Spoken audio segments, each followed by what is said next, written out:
누가복음 18장 18절에서 30절까지 공독합니다. 시작. 어떤 관리가 물어 이르되 선한 선생님이여 내가 무엇을 하여야 영생을 얻으리이까? 예수께서 이르시되 내가 어찌하여 나를 선하다 일컫느냐? 하나님 한 분 외에는 선한 이가 없느니라. 내가 계명을 하나니 간음하지 말라, 살인하지 말라, 도둑질하지 말라, 거짓 증언하지 말라, 내 부모를 공경하라 하였느니라. 여짜오되 이것은 내가 어려서부터 다 지켰나이다. 예수께서 이 말을 들으시고 이르시되 내게 아직도 한 가지 부족한 것이 있으니 내게 있는 것을 다 팔아 가난한 자들에게 나눠주라. 그리하면 하늘에서 내게 보화가 있으리라. 그리고 와서 나를 따르라 하시니 그 사람이 큰 부자이므로 이 말씀을 듣고 심히 근심하더라. 예수께서 그를 보시고 이르시되 재물이 있는 자는 하나님의 나라에 들어가기가 얼마나 어려운지, 낙타가 바늘귀로 들어가는 것이 부자가 하나님의 나라에 들어가는 것보다 쉬우니라 하시니 듣는 자가 이르되 그런즉 누가 구원을 얻을 수 있나이까? 이르시되 무릇 사람이 할 수 없는 것을 하나님은 하실 수 있느니라. 베드로가 여짜오되 보옵소서 우리가 우리의 것을 다 버리고 주를 따랐나이다. 이르시되 내가 진실로 너희에게 이르노니 하나님의 나라를 위하여 집이나 아내나 형제나 부모나 자녀를 버린 자는 현세의 여러 배를 받고 내세의 영생을 받지 못할 자가 없느니라 하시니라. 아멘. 마태복음 19장에는 부자 청년으로 나오는데요. 누가복음은 한 관리라고 이야기를 합니다. 한 관리가 예수님께 나와서 선한 선생님이라고 부릅니다. 그때 예수님은 어찌 나를 선하다 하냐 이렇게 책망을 하시죠. 선하다 일컬음을 받으실 분은 하나님 외에는 없다 이렇게 이야기를 합니다. 이 얘기는 예수님이 선하지 않다라는 얘기가 아니라 지금 이 관리의 잘못된 생각들 또 오해하고 있는 것들을 부시기 위해서 지금 예수님께서는 그 관리를 사실은 몰고 있는 거예요. 지금 한쪽으로 몰아서 깨달을 수 있도록 해주시는 건데요.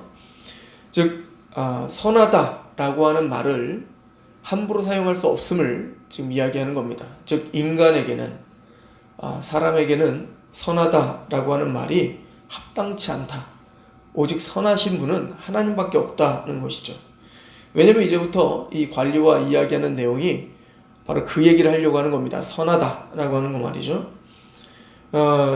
예수님은 말씀하십니다. 이렇게 물어보죠.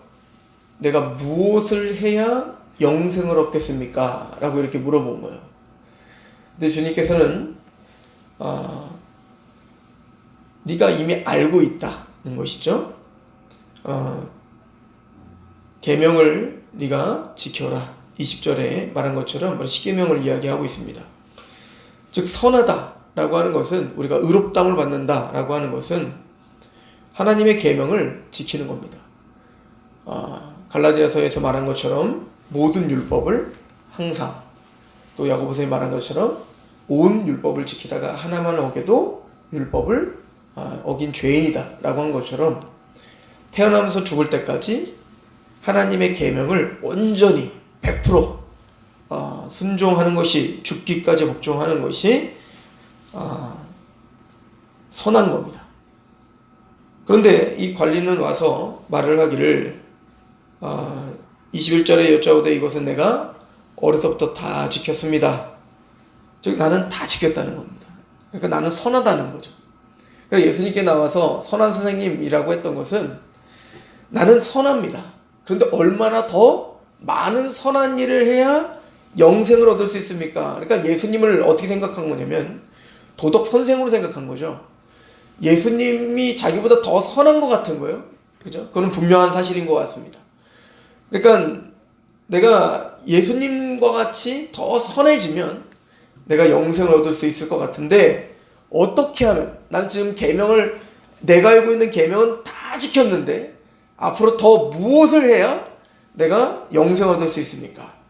라는 차원에서 물어보고 있었던 겁니다. 그럴 때 예수님께서는 22절에 예수께서 이 말을 들으시고 이르시되 내게 아직도 한 가지 부족한 것이 있다. 너에게 한 가지가 부족해. 네가 어릴 때부터 율법을 다 지켰다고 했는데 한 가지만 더 하면 돼 라고 말하는 거죠. 내게 있는 것을 다 팔아 가난한 자에게 나눠주라. 그리하면 하늘에서 내게 보화가 있으리라. 그리고 와서 나를 따르라. 그랬더니 이제 23절에 그가 큰 부장으로 이 말씀을 듣고 심히 근심하였더라. 그리고 이제 따르지 못했다는 거죠. 결론은 뭐냐면 예수님이 그 관리 또 부자 청년에게 말하고 싶었던 것은 네가 알고 있는 율법, 네가 알고 있는 계명이 도대체 뭐냐, 이걸 이야기하는 겁니다. 나는 율법을 다 지켰습니다. 나는 선합니다 라고 이야기하고 있는데 이 부자 이 관리의 오해는 첫 번째는 율법에 대한 오해가 있었던 겁니다. 그러니까 계명이 뭔지를 몰랐던 거죠.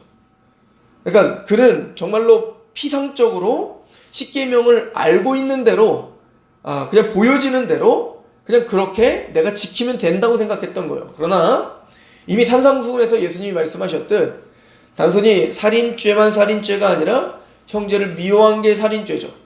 간음죄만 간음죄가 아니라 음욕을 품은 게 이미 간음죄죠. 탐심이 우상숭배고요. 그러니까 이미 그 폐부부터 우리는 이미 부패해 있는데 그 부패한 그 마음서부터 하나님은 다 살피시겠다는 건데 이 부자 관리는 자기가 지킬 수 있는 수준으로 율법을 다운시킨 거예요. 자기가 지킬 수 있는 수준으로 율법을 격화시켜 놓고 그리고는 자신은 그걸 지켰다라고 지금 자랑하고 그리고 나는 선하다라고 착각하고 있는 거죠. 그러니까 이 얘기는 지금까지 바리새인과 서기관들을 비난하시면서 유대주의가 바로 그렇다는 걸 이야기하고 있는 겁니다. 그들은 지켰다, 그들은 의롭다, 그들은 뭔가 영적으로 부유하다.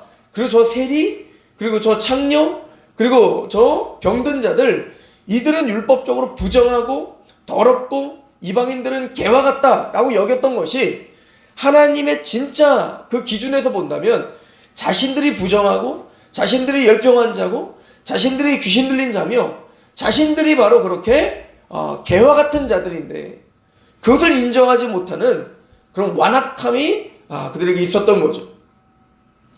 주님은 그래서 말씀하시기를 그 모든 계명을 네가 다 지켰니? 그러면 네 모든 전 재산 팔아가고 가난한 자를 나눠주라고. 그건 못하죠.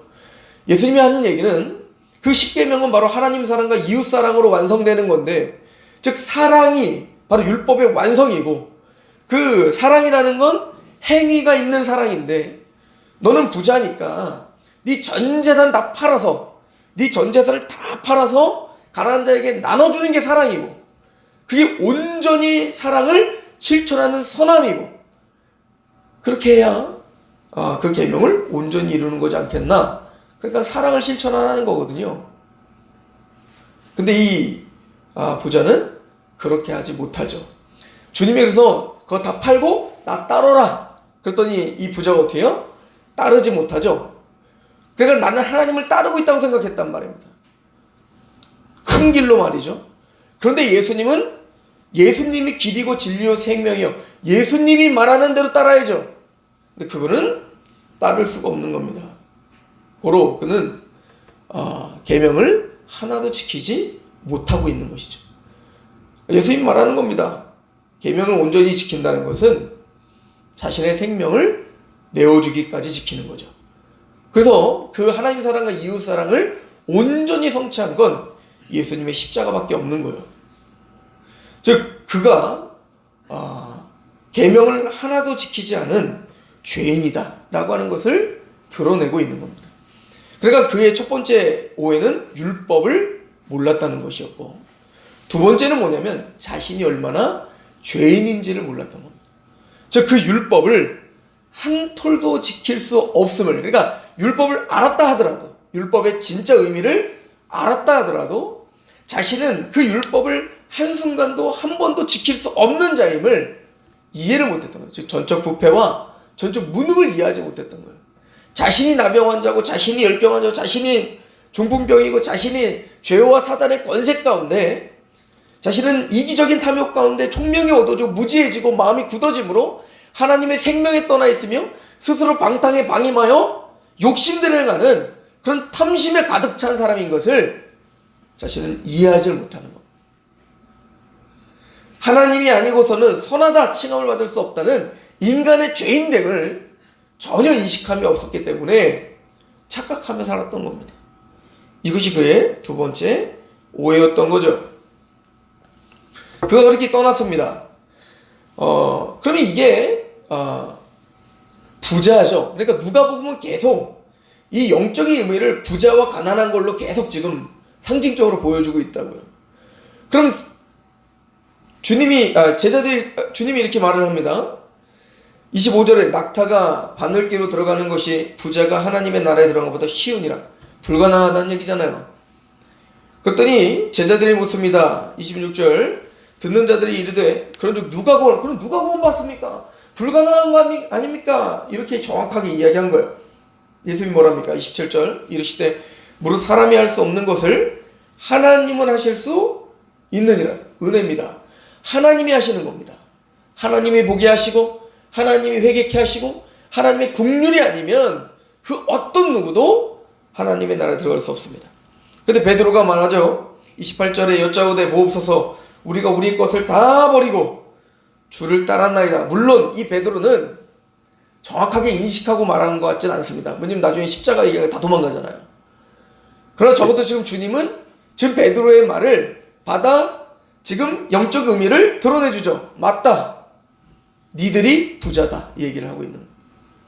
배를 버리고 자신의 모든 걸 버리고 주님을 따르고 있는 그것이 바로 부자다. 이거요. 그것이 바로 하늘의 보화를 쌓는 길이다. 라고 이야기를 하는 것이죠. 29절 이르되 내가 진실로 너에게 이르노니 하나님의 나라를 위해 집이나 아내나 형제나 부모나 자녀를 버린 자는 현세의 여러 배를 받고 내세의 영생을 받지 못할 자가 없느니라 하시니라. 즉 주님을 가난한 마음으로 따르는 자에게 그게 진짜 복이다 라고 하는 것을 이야기하고 있는 것이죠. 그러면 이 부요함을 깨닫고 회개하고 주님을 만나 자신의 어떠한 선한 것으로 영생을 얻는 것이 아니라 우리가 이미 보았던 세리의 기도를 받지 않습니까? 멀리 서서 주님께 가까이 가지 못하고 멀리 서서 나는 죄인입니다 라고 하늘을 차마 우러러보지 못했던 이게 가난한 자고, 근데 그 가난한 자가 현실은 뭐라는 거예요? 현세에서도 내세에서도 진짜 부유한 자라는 거잖아요. 그 예가 누가 나오는 거예요? 19장에 삭개오가 나오는 겁니다. 그래서 그 삭개오는 부자였죠. 죄인이었죠. 누가 봐도 죄인이었죠. 세리였죠. 그런데 쳐다도 못 보며 그 예수님을 멀리서 바라보며 그 예수님만이 내 죄를 해결해 줄 수 있다는 걸 믿고 있었던 겁니다. 그러면 그 주님의 국률을 바라고 있는 그는 구원을 받고 거기에 예수님이 그 집에 임하시는 겁니다. 그리고 결론은 어떻게 되죠? 이 부자 청년은 내가 어떤 선한 일을 해야 영생을 얻습니까? 라고 하며 그 세리 삭개오를 얼마나 비난했었겠습니까? 나는 선한데 쟤는 죄인이라고 말이죠. 근데 삭개오는 자신이 죄인인 걸 분명히 인식하고 주님 앞에 가난한 마음으로 왔습니다. 그가 자신의 재산 절반을 가난한 자에게 나눠주죠. 누가 하실 수 있는 겁니까? 주님이 하실 수 있다는 걸 얘기하는 거예요. 주님만이 진짜 사랑이 무엇인지를 알게 하시는 겁니다. 주님만이 진짜 사랑이 무엇인지를 또 살게 하시는 겁니다. 주님은 선한 선생님이시죠. 거룩하시죠. 그러나 그분은 우리의 도덕 선생님으로서의 선한 선생님이 아니라 주님은 우리를 위해서 십자가에 죽으시는 실제적인 행위를 통해서 우리를 사랑하시되 죽기까지 우리를 사랑하셨습니다. 그리고 그 국률로 우린 영생을 얻고 그 삭개오처럼 진짜 사랑할 수 있는 사람들이 됐다. 우리는 할 수 없지만 하나님은 하실 수 있느니라. 그 국률이 우리를 영생을 얻게 한다. 그 국률 안에, 그 사랑 안에, 그 은혜 안에 오늘 우리가 살 수 있다. 그 얘기를 주님께서 가르쳐 주십니다. 우리는 진짜 부유한 자들입니다. 기도하겠습니다. 하나님 아버지 너무나 감사합니다. 우리가 이 부자 청년, 이 관리처럼 예수님을 또 하나님을 따르고 싶습니다 라고 하는 마음으로 선한 일이 무엇입니까? 라고 물어볼 수 있겠습니다. 그러나 주님, 우리의 죄됨, 우리의 나약함, 하나님 앞에 우리는 한순간도 선한 일을 할 수 없는 자임을 먼저 고백하며 그렇게 주님의 긍휼을 바라는 그런 하나님의 백성들이 되게 하시옵소서. 우리가 무엇을 할 수 있겠습니까? 주님의 은혜가 아니라면 오늘도 또 넘어질 수밖에 없는 자들임을 기억하는 하루가 되게 하여 주시옵소서. 하나님의 전적인 은혜로 구원을 받았으며 그 죄가 사함받으며 예수님의 십자가의 공로가 그 의가 우리 것이 되었으므로 우리는 단지 하나님의 백성, 하나님의 자녀라 칭함을 받은 자들입니다. 오늘도 낮아지게 하시옵소서. 오늘도 하나님의 은혜가 없으면 살 수 없는 자임을 우리를 바라보게 하시옵시고 그 사랑의 눈으로 옆에 형제와 오늘 살아가는 동안에 만나는 사람들을 바라보며 그렇게 승리하게 하옵소서. 예수님의 이름으로 감사하며 기도합니다.